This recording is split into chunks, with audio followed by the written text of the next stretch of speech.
আজকে কোনো রকম ইস্ট ছাড়াই গার্লিক পরোটা দেখাবো। আর গার্লিক পরোটাটা দেখেই বুঝতে পারছো কতটা নরম তুলতুলে হয়েছে আর এরকম সফট হবে। সব রকম টিপস অ্যান্ড ট্রিক্স শেয়ার করব। আর একদম দেবো না আজকে ইস্ট ছাড়াই আজকে এই গার্লিক পরোটাটা শেয়ার করব। এটা কিন্তু গার্লিক নান নয়, এটা গার্লিক পরোটা। তাহলে মানে এই রেসিপিটা স্টার্ট করি। আশা করি আমার অন্যান্য রেসিপিগুলোর মতো এই রেসিপিটাও তোমাদের অনেক অনেক ভালো লাগবে। নমস্কার, আমি অন্তরা চলে এসেছি বারাসাত থেকে।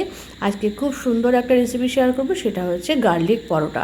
তার জন্য আমি কিন্তু এটা একদম আমার মতন করে করেছি, তোমরা কিন্তু তোমাদের মতো করে করতে পারো বা তোমরা আমি যেভাবে করছি সেভাবেও করতে পারো। এই জন্য আমি লাগবে যেটা, সেটা হচ্ছে বেশ কিছুটা পরিমাণ রসুন আর কাঁচা লঙ্কা আর রসুন তোমরা ঝালটা কতটা খাবে প্রয়োজন বুঝে দেবে।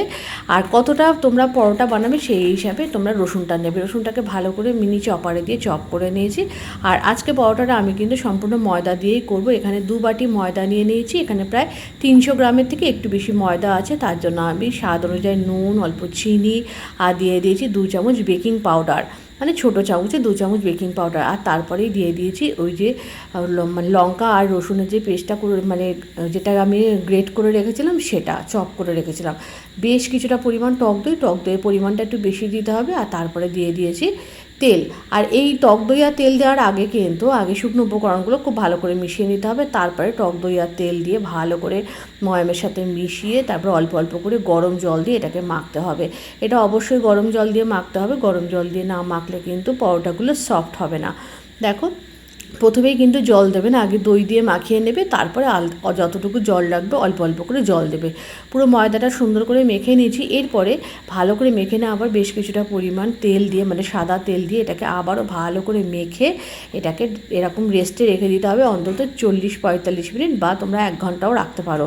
আমি ওরকম ঘন্টাখানেক মতো রেখেছিলাম। ঘন্টাখানেক পর দেখো মানে ওই ময়দাটা অনেকটা সেট হয়ে গেছে আর এরকম সফট হবে, মানে খুব হার্ড করে মাখবে না।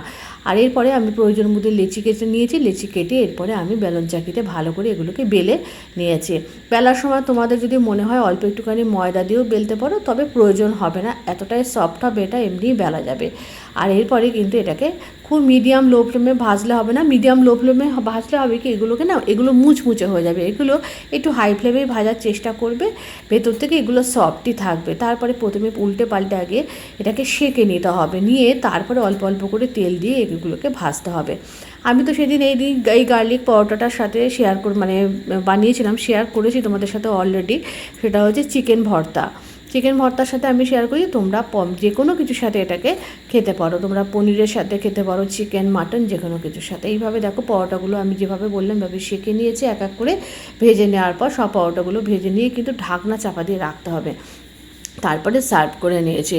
আর সার্ভ করে নেওয়ার পরই দেখেই বুঝতে পারছো কতটা নরম তুলতুলে হয়েছে, তোমাদের দেখিয়েই দিয়েছি। এইভাবে তোমরা অবশ্যই ট্রাই করবে, আশা করি তোমাদের খুবই ভালো লাগবে। এরকম নিত্য নতুন রান্নার আপডেট পেতে অবশ্যই অন্তরা পেজের সাথে যুক্ত থেকো। আর আমার ইউটিউব পেজের কথা মনে আছে তো, বেস্ট টেস্ট উইথ অন্তরা, অবশ্যই চ্যানেলটিকে সাবস্ক্রাইব করে আমার পাশে থেকো। যদি ভালো লেগে থাকে আজকের রেসিপিটা, অবশ্যই একটা ছোট্ট কমেন্টের মাধ্যমে জানিয়ে